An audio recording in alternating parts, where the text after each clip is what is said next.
So it's been about 6 months now since I recorded my original video on toxicity in Final Fantasy XIV and how my experience has been as a new Sprout. I'll link it in the pinned comments below. And recently, I was scrolling through social media and I saw this video come up. And the video is titled Final Fantasy XIV is a very toxic community. And this was posted a couple months ago. And I told myself, I'm like, you know what, dude? You haven't done a react video on your channel for a while. Why not react to this live on stream? Or, I mean, on video. And so, without further ado, we're going to react to Final Fantasy XIV as a very toxic community.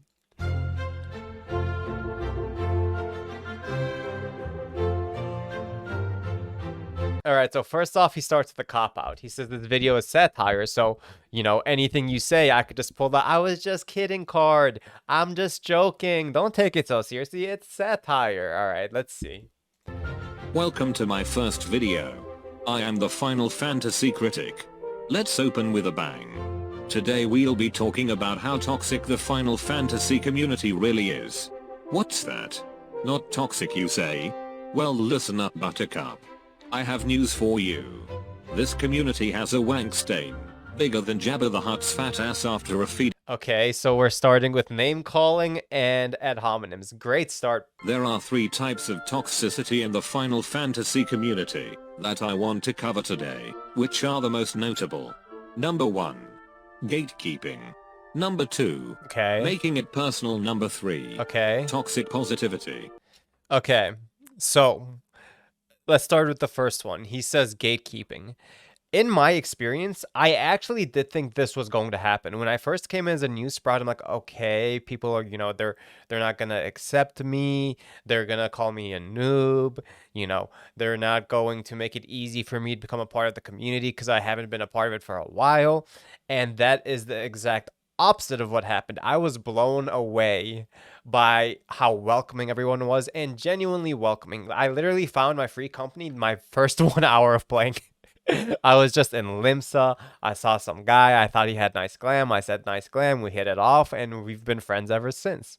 And, I started making YouTube content about it. As a Sprout, I wasn't experienced at the game. I didn't know anything about the game. I wasn't an authority on the topic at all. I'm still kind of going through MSQ even now. And people were so nice, and they're like, welcome to the game. I hope you enjoy your stay. I'm happy you were able to find something that is fun for you, etc., etc., etc. And so when it comes to gatekeeping, and I had it kind of on a broader scale because I was recording content, neither in game nor on social media did I experience any gatekeeping whatsoever. It didn't happen at all. Whereas, I mean, that is something that would happen in other MMOs such as World of Warcraft, and has happened to me in World of Warcraft for sure. Now, in terms of personal, I'm not exactly sure what he's going to mean by that. Toxic positivity, we'll wait till we get to that part of the video. Right, you mensch. To get started, we will need to dive into the cesspool of the community, and that being the Final Fantasy Reddit. Yes, that Reddit. Gatekeeping. So we'll start with gatekeeping. Okay, so when it comes to forming an opinion about any particular community, about any particular topic, the last thing you do is pick a particular social media platform and then extrapolate tendencies based on that platform. I was just talking to my buddy literally 10 minutes before I recorded this video, and he was talking to me about how so much, lewd content, NSFW content about Final Fantasy XIV is posted on Twitter. And it's like, yeah, of course it's posted on Twitter because you can't post it on YouTube. You can't really post it, on like the mainstream subreddits for Final Fantasy XIV. Final Fantasy XIV is allowed to have lewd content on Twitter because Twitter allows it. So of course people are going to use it there. And then the people who watch TikTok content are, going to expect something different and behave differently to people who watch YouTube content. And all of these communities are as much a product of the platform and as much a product of how the platform works as they are, indicators of how the community actually is. If you really want to know how the community actually is, you don't go on Reddit, you go in the game. So that's the first mistake I think he's making here. What is gatekeeping? Gatekeeping is the activity of controlling, and usually limiting, general access to something. So how does this apply to Final Fantasy XIV? There is a term, the toxic side of the community, that want to protect their safe space, uses go back to WoW. I just want to say and listen up. To anyone. No one's ever told me that, and I am a WoW refugee. No one ever said just go back to WoW, dude. Not once. Using that term. Go and smell some grass, because the shit you are inhaling stinks. I digress. Usually, it's used for anyone complaining about the main scenario quest, combat, or just the game, in general. I even had it said to me once. I recall laughing my tits off because I've been playing since. I do agree that people are generally pretty precious about the MSQ.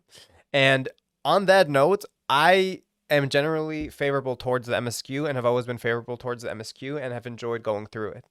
And so I didn't have the experience of complaining about the MSQ and seeing what people's reactions would be. However, I would note that if you are going to come in to play the game and you don't want to do the MSQ, first off, do you really want to play Final Fantasy XIV? Second off, why not buy a boost? Have you considered buying a boost? And I think that's absolutely okay. You know, my brother's like this. My brother, you know, he likes doing hard content and he's not really interested in going through any RPG. He didn't like Witcher 3. He's not going to like Final Fantasy XIV's MSQ either because that's just not how he games. And so, you know, in that case, why not buy a boost? I can't actually even comment on this because I like the MSQ, so I don't know, you know, if people would get really toxic if you know, complain about it. But if you're complaining about it, why are you playing it? You know, that's the caveat there. Since 1.0, and this grade A, Plankton, who had been playing since Stormblood, thought they had the authority to say that. They even use that even if the player in question hasn't even played WoW before. Also with videos like this, like what often happens is people like they have confirmation bias. So they pick an idea or they have a topic in their mind and then they seek evidence that confirms their belief. So even if I rewind here a little bit, this post here was posted 9 months ago with 0 updates. Literally nobody updated this, right? And so he's like digging and digging and digging for confirming evidence and completely ignoring the mountains, the seas of evidence that might contradict his point. That even if the player in question hasn't even played WoW before, the community is so protective of the game, the story and everything to do with it, they cannot accept any criticism even in the slightest form. I think these imbeciles don't realize criticism, in any shape or form, is valid, and so yesterday when I was playing the game, I'm leveling Sage, right? And Sage starts at level 70, and I wanted to get Sage to level 80 so I can continue MSQ, because I had just finished Shadowbringers, and I want to, you know, get into post-Shadowbringers, and I can't do that unless I'm level 80 on my job, and I wanted to play Sage, and so I leveled Sage from 70 to 80, and because it's a healer class, my Qs were pretty instant, and so I was doing roulette after roulette after roulette after roulette for days, and you know, around level 79, about halfway through my experience bar in my FC, I'm like, if I have to do another roulette, like I can't take it anymore. I can't do another roulette. Like it's just too much. And they're like, yeah, understandable, you know. And it's not the first time I've had criticisms of the game, either in game or on my channel. And generally, people are rather receptive, and people have not generally, in my experience, you know, been toxic about that. Sometimes helps improve the playing. But I do think, because I do think that there is a vocal minority that does get all weird and annoying about things. And it is a minority. And as a new content creator, I experienced this a lot where, you know, I'd be scrolling through my comments and the vast majority of them would be nice or positive. And there would be like one guy who's like, you can't say that about Final Fantasy XIV. And I think it's human nature to have negativity bias and to like fixate on the negative and like ignore the positive. I think it's just a natural part of human nature. And I did that until it dawned on me. It hit me. It's like, dude, this is like 1% of people. Why are you fixating on the 1%? Experience. Just look at the recent modding Clownfest. The developers admit some of their features are lacking, and want to incorporate some of the mod features into the game. Okay, speaking of Warcraft, do you remember the big Warcraft exodus recently bringing us Mongold, Bellular, Pyromancer and many more? Yeah, that was like 9 months ago, yep. Content creators and players over to the game. Well, we got a great fucking example of gatekeeping then. what is this dude talking about? When Amazon, not Amazon, when Asmongold came to play the game, people were so excited and so happy playing the game, and he had great viewership, and everyone was super supportive. Same with Preach, same with Pyro. You know, this is not something, I don't know where he's getting this opinion from. How could he possibly think this to be true? Do you remember when Asmongold first started playing? He had hordes of fucking mouth-breathing idiots trying to ruin his experience. This was cringe. This absolutely was cringe when he first started playing and everyone followed him around, but they do that in WoW too. And these aren't people who are excited for him to play. I mean, they're doing it in the most cringe way possible, and it's good that these people got banned, but this is by no means an indicator that people are being toxic. This has nothing to do with on the contrary, these are overly excited people, right? By mounting up on large mounts and standing on top of him so he couldn't see anything, or killing his quest mob so he couldn't get credit. At first, you probably thought it was his hordes of fans making new accounts. But no, this was mentors and players with some serious game time. It took hours of this before a game master decided to step in and start banning people who tried to intentionally ruin his experience. This isn't the first example of content creators getting gatekeeped either. Do you happen to remember Scott Zone? He was receiving death threats from the community, ultimately making him step away from streaming, and of course Final Fantasy altogether. There have been other cases such as Zanny Fuchsia, a large World of Warcraft streamer being backseated to the point she lost interest in the game. Let's not get started with the lazy peon either. What is that tweet that she had? Let me go back here. Annie Fuchsia tweeted, I stopped streaming Final Fantasy XIV MSQ a long time ago due to difficulties handling complaints on my reactions to the story. It's been months, but I think I'm finally past it and my mental is ready to pick it up again. That did happen to me too, actually. At certain parts of the MSQ, like for example, when Archifont died, I was like, okay, later, bro. People are like, oh wow, how are you not gonna be sad about this? Blah blah blah, right? So this did happen, but again, this was something that I experienced to be a vocal minority of people. This was not something that the vast majority of people were doing, and I uploaded that VOD onto YouTube, and the majority of people, you know, had nice things to say, and my like to dislike ratio was way in the positive, way in the positive. So I think it is this human tendency to really fixate on the negative and to fixate on criticism and, you know, avoid all the support. It is extremely natural. I think we all do it. The point she lost interest in the game. Let's not get started with the lazy peon either. More recently we had a whole Pyramancer situation, where admittedly he did lose his cool over the mod situation. But the community came out witch hunting him, and other content creators.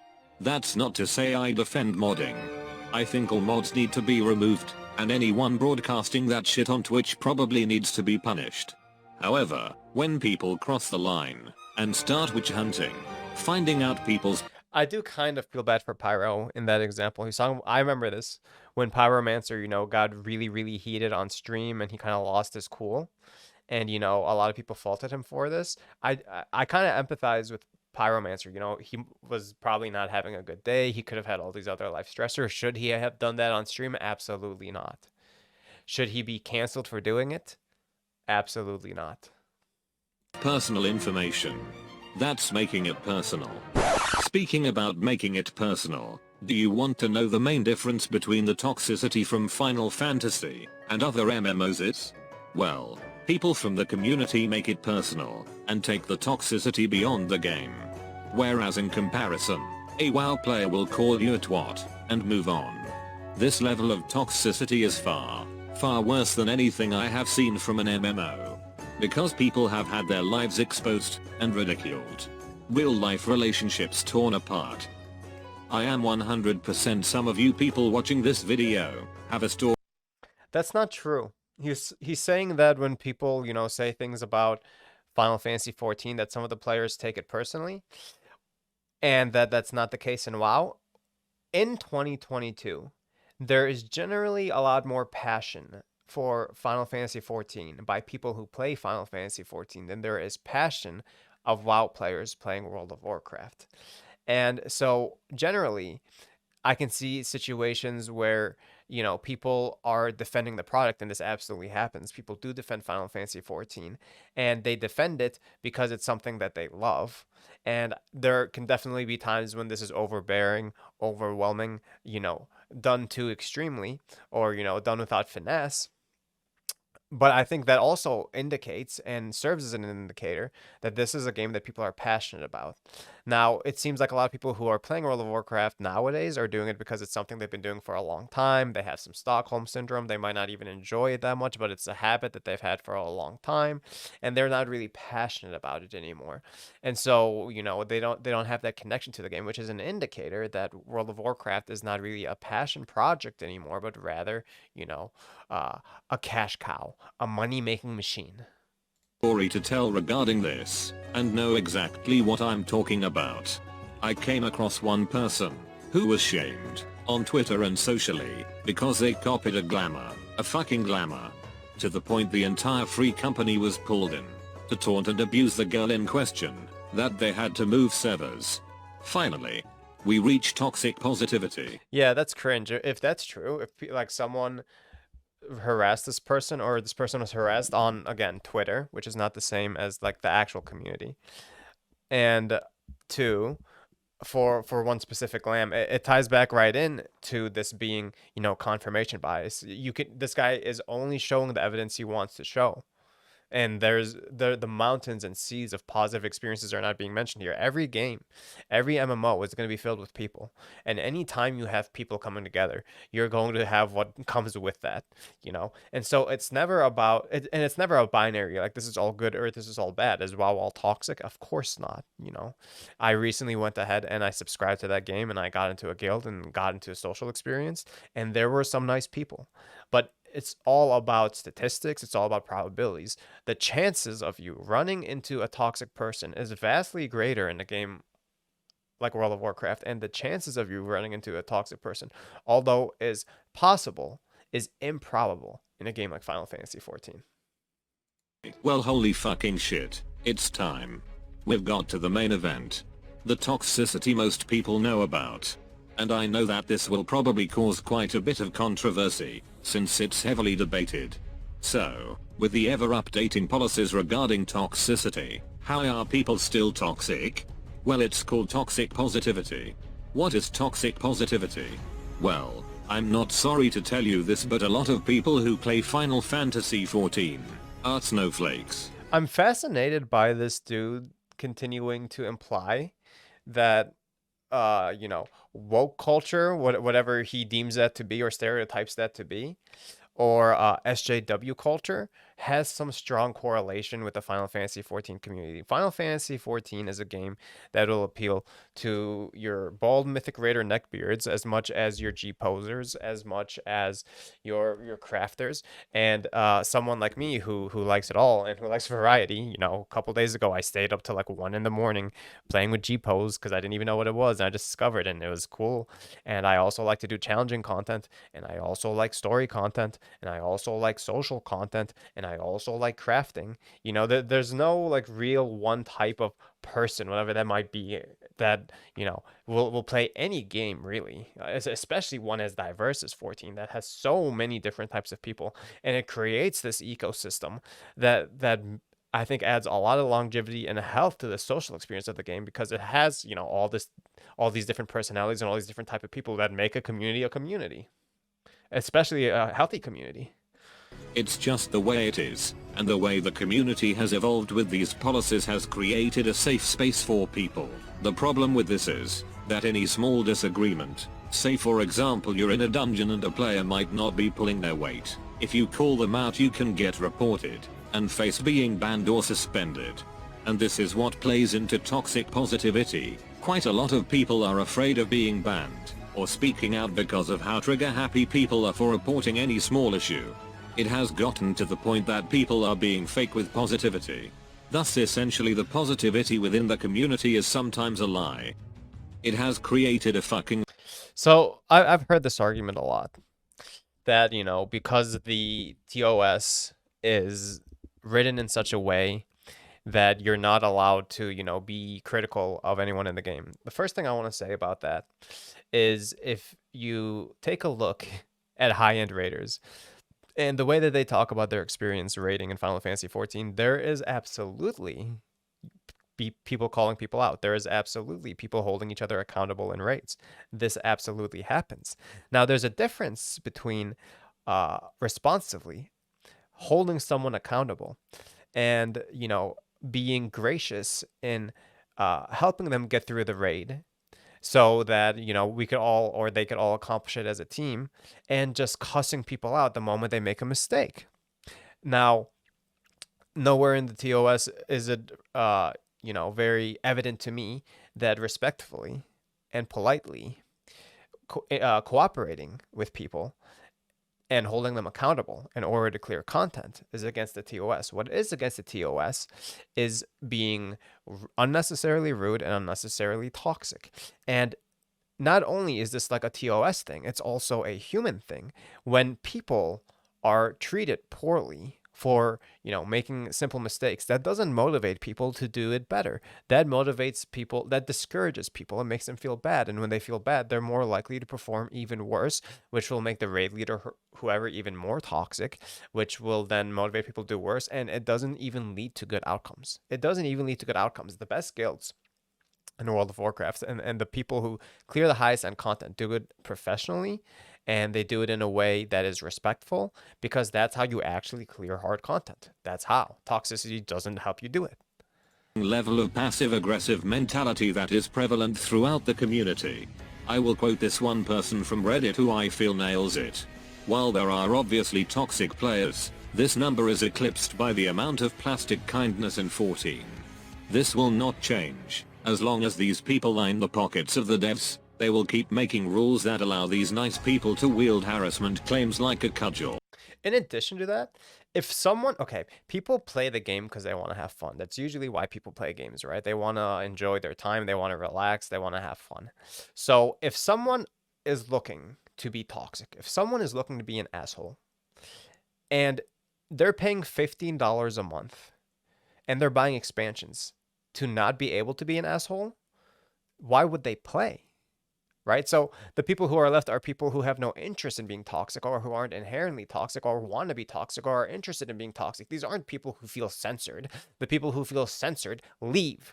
I know that because people have told me exactly that. People have told me that they've came in, they tried the game, it was too, nice, and then they stopped playing.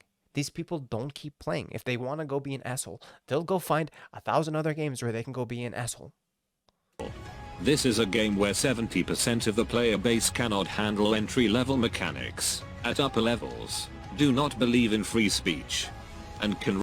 That is not that is not something that is inherent to Final Fantasy XIV. Any MMO you play, the leveling content and the dungeon content is always a meme, and most people are bad. They don't do it, or they don't care to do it. That's just not what they're interested in. Now, once you get to the high end, that of course changes and starts to become competitive.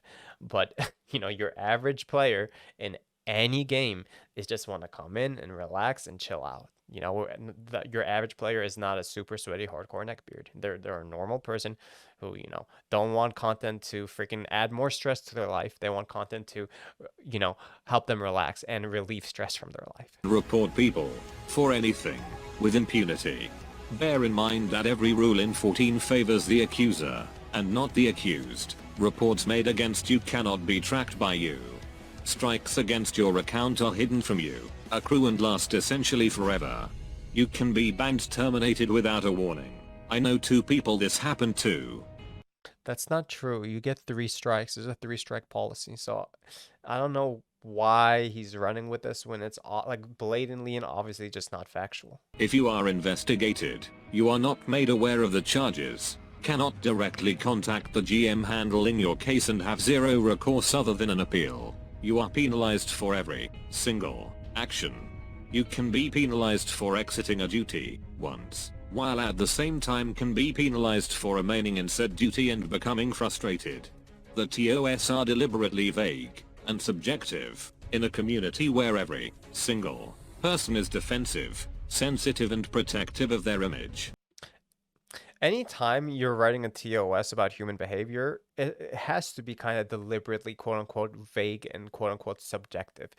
Otherwise, you would have to write down a list of all of the phrases, word by word by word, you cannot say. And you know how ridiculous that is because there's always going to be ways around doing that or saying certain things. You know, to say, you cannot be, you have to be respectful or you can't be disrespectful or, you can't be sexist or racist. These are all vague in general terms. Like when you say you can't be sexist, there's no phrases that, it implies a ton of phrases like I hate women, I hate men, all these sorts of phrases. But you can't go out and list every single phrase that you're not allowed to say. How did like you just it's just not practical to do that. People are allowed to group queue and vote kick report others. Harassment claims, which are hilariously subjective, are taken very seriously. As a result, everyone uses this as a weaponized way to go after other players by classifying all criticisms or disagreements as harassment. The majority of players are boosted new players that emphasize glamour over skill level, leading to conflicts in parties and duties. Mediocrity is promoted and standards are viewed as elitism. This is done in an effort to create an artificially even skill level for new players. I have seen no other game or community deliberately silence, report and ban skilled players consistently. And this dude hasn't played New World. This dude hasn't played the newly released World of Warcraft Classic, where people are mass reporting people, and because these people aren't hiring mods to manually review it, or they're relying more on automated systems, you can grief people in PvP by mass reporting them. They get instantly banned, and then you win your PvP. This happens in New World. This happened in Wrath of the Lich King Classic. It's so biased. It's so obviously biased. Like the videos like this, man. Outside 14. I love this game, but the story level skipping, authoritarian TOS, extremely sensitive community, and lack of emphasis on skill and teamwork has effectively turned the 14 community into a joke. Lack of emphasis on skill is true while leveling. That's why it's leveling. If you want to do hard content, then do hard content, and then there won't be a of emphasis on skill at all. Like I wonder, have these people cleared extreme trials? Have you tried savage raiding? It's a completely different scene. You just go in, you play what you want. Don't play what you don't want. Most veteran players are bitter, angry or left, and many new players pretend that everyone is so nice, while they mass report all detractors for being toxic or harassment. Well, that is all from me. Please do share your stories down in the comments below. I would be very interested to read them. I hope you enjoyed this video, and if you didn't, well, I couldn't give a shit. I'm the Final Fantasy Critic, your one-stop place for zero woke bullshit. Join me next time, where I'll be exposing the twatting modding community and the tools these degenerates use. Did you know how much damage these idiots are actually doing to the game and the enjoyment of the player base? Well, look forward to that. Be right back. I'm going to make a 10-minute video. The irony of calling people who mod degenerate and being toxic in a video about how that community is toxic. Video about a fucking emote, as that is quality content for those YouTube monies. Peace out, bitches. Oh, before I go, don't forget to like and subscribe. You twat. Yeah, it seems like Homie is a new YouTuber. He said that this was his first ever video, and he knows that this was going to trigger. He knows this was going to trigger people, and that's why he didn't put his face behind it. That's why he didn't even put his voice behind it. And he's probably hoping that this is something that is going to, blow up because it was rage content, rage-inducing content. That appears to be what this whole video was. And that's it for me for this video. We'll see you guys in the next one. Peace.